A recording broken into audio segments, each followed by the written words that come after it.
200 টাকা, মাঝখানে গেলে 500 টাকা। মাছের বস এটা এটা কতটুকু হবে অক্টোপাসটা? এটা আপনার 2 কেজি।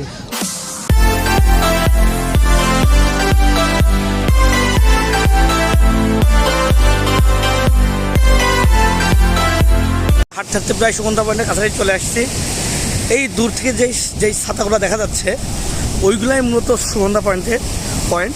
অর্থাৎ কলাতলি থেকে সুগন্ধা বা লাবণী বীজ কিন্তু খুব যে দূর তা না।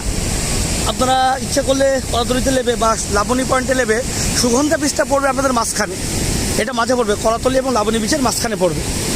বাট ইনানিটা একটু দূর আছে, ইনানিটা আসলে মেরিন ড্রাইভের ভিতরে পড়ে, বেশ অনেক দূরেই যাওয়া লাগে। দেখুন সমুদ্রের পাড়ে কীভাবে আস্তে আস্তে আমাদেরকে এগিয়ে আসতেছে। হ্যাঁ, ঢেউগুলো যেন ভেঙে ভেঙে পড়তেছে।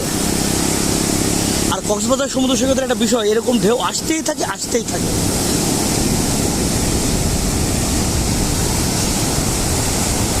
আসলে আমার কাছে মনে হয় যে আমরা ভাগ্যবান যে এমন একটা সমুদ্র সৈকত আমাদের আছে। অ্যাটলিস্ট অনেক কাজের ভিড়ে আমরা আমাদের মাঝে মধ্যে রিল্যাক্সের জন্য এখানে আসা যায় বা আসার একটা সুযোগ আমাদের দেশের ভিতরেই আছে। কক্সবাজারের মতো একটা বিশাল সমুদ্র সৈকত আসলে একটা নৈসর্গিক সৌন্দর্যের আধারে এই কক্সবাজার। এই যে আমরা অলরেডি সুগন্ধা পয়েন্টে দেখেন পৌঁছাই গেছি, লাস্ট হাঁটতেই পৌঁছাই গেছি। তবে এইখানে একটা বিষয় আপনাদেরকে বলে রাখি, কক্সবাজারের একটা প্রবলেম হলো এইখানে যেহেতু পর্যটন এলাকা, তো এইখানে জিনিসের দাম নিয়ে স্ক্যামিংটা খুব বেশি চলে। এখানে কোনো একটা জিনিসের দাম যা মানে আসলে যে দাম তার থেকে অনেক বেশি চা হয়। যে আমরা সুগন্ধা বীজ এখান থেকে শুরু, আমরা সুগন্ধা পয়েন্টে পৌঁছাই গেছি। তো কোনো একটা জিনিসের দাম যা তার থেকে অনেক বেশি এনারা চেয়ে বসেন। এইটা একটা অনেক বড় প্রবলেম বলে আমি মনে করি কক্সবাজারে। যদি এবং এতে পর্যটকরা অবভিয়াসলি কিছুটা হয়রানিরও শিকার হন। তো আমার মনে হয় এটা এখানকার যারা দোকানদার আছেন তাদের উচিত যে যাতে মানুষজন হয়রানির শিকার না হয়, আবার তাদেরও যাতে দুটা ব্যবসা হয় সেদিকে একটু খেয়াল রাখা, যাতে মানুষ আরও এখানে আসতে আরও উদ্বুদ্ধ হবে। আমরা সুগন্ধা পয়েন্টে বসে গেছি। দেখেন এই যে সামনে আরেকটা মনে হয় সম্ভবত হোটেল দেখা যাচ্ছে। সুগন্ধা পয়েন্টটাতে মানুষ সব থেকে বেশি হয়। আমি কালকে রাত প্রায় 11টা-12টার দিকেও ভিডিও করছি, ওই সময় হিউজ মানুষ ছিল এখানে, অনেক মানুষ, মানে মনে হচ্ছে না যে এটা আসলে রাত হয়ে গেছে। বিষয় দেখুন এই যে হলুদ টাইম নিয়ে দেখেন অনেকে লাভছে। আপনারা ইচ্ছা করে এটাও লাভতে পারেন, এটাতে অবশ্যই বেশ ভালো এনজয় হবে, কারণ আপনারা ওটার উপর বসে থাকলে ঢেউ আপনাদের ভাষায় নিয়ে একদম তীরে ভিড়াই দিবে। তো এইগুলা ঘন্টাপ্রতি মামারা বললো যে 100 টাকা করে নেন ওনারা, ঘন্টাপ্রতি 100 টাকা করে এগুলোর জন্য চার্জ করে। হয়তো আপনারা দামাদামি করতে পারবেন, এখানে সবই ডবল বলে। এখানে ম্যাক্সিমাম বিষয়ে দেখলাম যে দাম ওনারা দিতে চান তার থেকে দ্বিগুণ দাম ওনারা চান। এইটা এখানকার একটা বড় একটা প্রবলেম আমার কাছে যেটা মনে হয়েছে। আচ্ছা, তো আমরা ওই মাছের যে মার্কেট, অর্থাৎ যেখান থেকে আমি গতকালকে খাওয়া দাওয়া করছিলাম মাছ, সেই জায়গাটা আমি চলে আসছি। একটু আপনাদেরকে একটু দেখাই। দেখেন এই যে সে লাল বিল্ডিংটা, এখান থেকে একটু সামনে চলে আসবে সুগন্ধা বিচে। আসলে পরে এখানে একটা ভালো একটা মার্কেট আছে, যদিও এটা মানে রোড সাইড মার্কেট, সেরকম কোনো রেস্টুরেন্ট না। বাট আমি কালকে এখানে খেয়ে দেখছি, খাবারটা ভালোই ছিল, খারাপ না। আমি যে দোকানটাতে খাইছিলাম আপনাদের দেখাই। আমি আমার এই ভিডিওর সাথেই আমার এখানে যে ফুড অর্থাৎ সিফিশ খাওয়ার যে ভিডিও অংশটা থাকবে তার সাথে আমি ওই ভিডিওটা আমি অ্যাটাচ করে দিব। আপনারা দেখতে পাবেন যে আমি কীভাবে দাম দর করলাম, কীভাবে এখান থেকে খেলাম। তো এই দোকানটা থেকে আমি মূলত খাওয়া দাওয়া করছিলাম। এইখান থেকে এই জায়গাটা থেকে এই দোকানটা থেকে আমি স্কুইড এবং একটি অক্টোপাস নিয়েছিলাম। এই মামার কাছ থেকে আমরা একটা স্কুইড এবং একটি অক্টোপাস কিনলাম। অক্টোপাসের একটি পা নিয়েছে এখানে। একটু দেখান পাটা একটু দেখান। একটা বেশ বড় সাইজের একটা অক্টোপাস। এটা কতটুকু হবে অক্টোপাসটা? এটা 2 কেজি, প্রায় 2 কেজি একটি অক্টোপাসের একটা পা নেওয়া হয়েছে। তো যেহেতু কম নেওয়া হয়েছে তাই খুব একটা বেশি দাম দর করার সুযোগ হলো না। তো মোট 200 টাকায় একটা পা। এই যে দেখুন একটা পা এবং একটা স্কুইডটা দেখি, একটা স্কুইড। এটা ওনারা কী করে দেবেন আপনারা? ফ্রাই করে দেবে। তো এটা সব কিছু মিলিয়ে মোট 200 টাকা।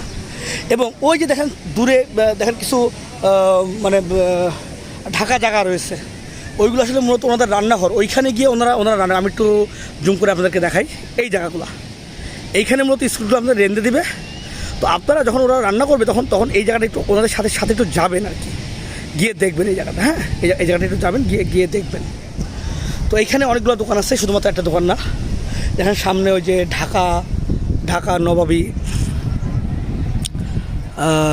হ্যাঁ নবাবী রেস্টুরেন্ট নামের একটা রেস্টুরেন্ট আছে, ঠিক এই বরাবর এইখানে এই সামুদ্রিক মাছ বা বিভিন্ন সামুদ্রিক প্রাণীর মার্কেট বসে আর কি। একদম ওনারা এখানে মানে আপনাদের সামনে লাইভ ওরা ফ্রাই করে আপনাদের খাওয়ার উপযোগী করে দেবে আর কি, কেটে সুন্দর করে, হ্যাঁ, খাওয়ার ব্যবস্থা করে দেবে। এখানে অনেকগুলি দোকান আছে, এখানে অনেকগুলি দোকান আছে। না কত করে নেন আপনার এগুলা? 500 টাকা? না ওনা নিচ্ছি না, না থাক মামা, না আমি তো হেঁটে করতে চাচ্ছি। তো এই যে গাড়িগুলো, এই গাড়িগুলো ইচ্ছা করলে আপনি এখানে চালাতে পারেন। 200 টাকা করে বলতেছে ওনারা সম্ভবত। আমার এগুলো কি ভাড়া দেওয়া হয় কীভাবে, ঘন্টা হিসাবে, রাউন্ড হিসাবে? এই কতটুকু রাউন্ড? ও আচ্ছা আচ্ছা, রাউন্ড বলতে কি ওই যে পুরো কলাতলি থেকে একদম পর্যন্ত, লাবণী পর্যন্ত? ও আচ্ছা আচ্ছা, বুঝতে পারছি।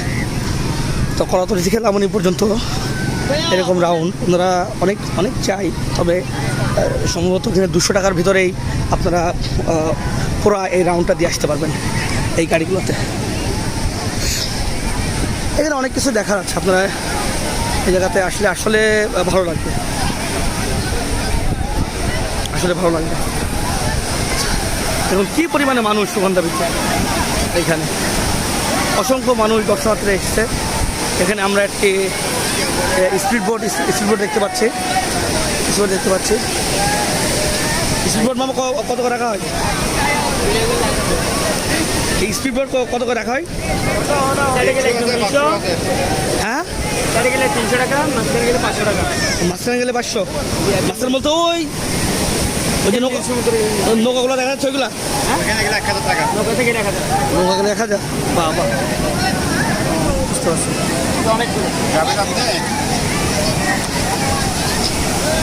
না এখনো যাচ্ছি না আমার, তো অনেক দাম। ওনারা 300 থেকে 500 এবং প্রায় 1000 টাকা পর্যন্ত আমাদের।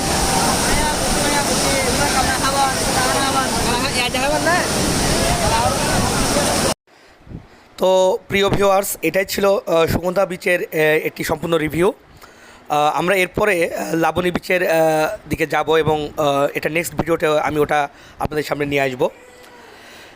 তো আমি চেষ্টা করছি এখানে সুগন্ধা বিচ সংক্রান্ত টুকটাক যেগুলো তথ্যগুলো আপনাদেরকে দেওয়ার জন্য। স্পিডবোটের ভাড়া, তারপরে এখানে আপনারা বিশেষ করে যে সি ফুড যদি আপনারা খেতে চান, সন্ধ্যার পরে কিন্তু সি ফুড মার্কেটটা বসে, এটা মনে রাখবেন।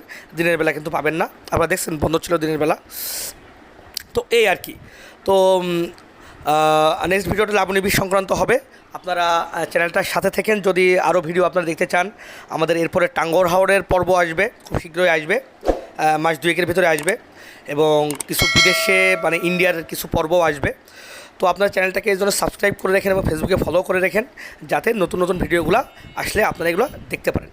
এবং আশা করি আমাদের এই ভিডিওগুলো দেখলে আপনারা ভ্রমণে গিয়ে যাতে আপনাদের বিভিন্ন তথ্য আপনাদের দিয়ে আপনাদের সহযোগিতা হয়, সেই তথ্যগুলো আপনারা আশা করি আমার এই ভিডিওগুলো থেকে পাবেন। তো ঠিক আছে, সবাই ভালো থাকবেন। এই পর্যন্তই, আসসালামু আলাইকুম।